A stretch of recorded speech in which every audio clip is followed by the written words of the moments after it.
When you think of the canvasback, you probably picture sizable lakes, expansive rivers, coastal bays, or some other big water habitat.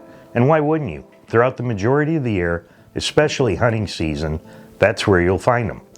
But funny enough, canvasbacks exhibit nesting behaviors that don't quite fit that big water mold. I'm Chris Nicolai, the Waterfowl Scientist at Delta Waterfowl.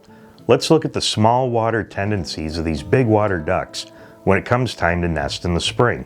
On the prairies, waist-deep puddles provide open water by late April, when larger wetlands remain iced over.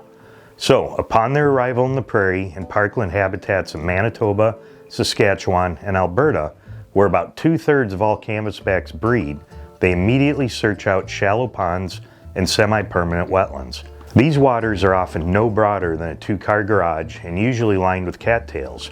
Despite their size, they offer essential seeds and invertebrates for ducks as soon as they've thawed.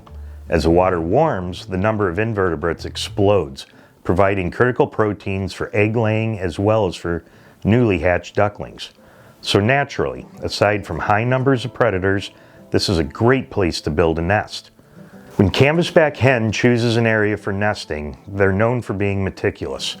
They're using surrounding vegetation like cattails to construct a nest bowl floating atop the water where they'll lay their clutch of 10 eggs or so in a 10-day time frame, just 1 egg per day.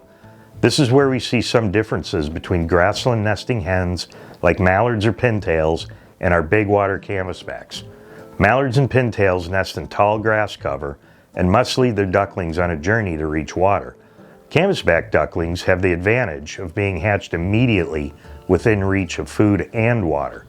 Removing the journey from nest to water source helps protect the ducklings from predators, which is likely the second most dangerous time for ducklings in the prairie pothole region.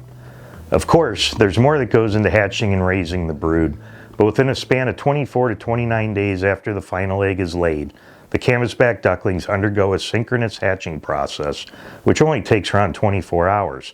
And voila, they're in reach of all the nutrients they need to grow big and strong. And if the big water hen was successful in hatching a brood the prior spring, she tends to select the exact same small wetland when it comes time to nest the following year. Facts that make the regal canvasback all the more amazing.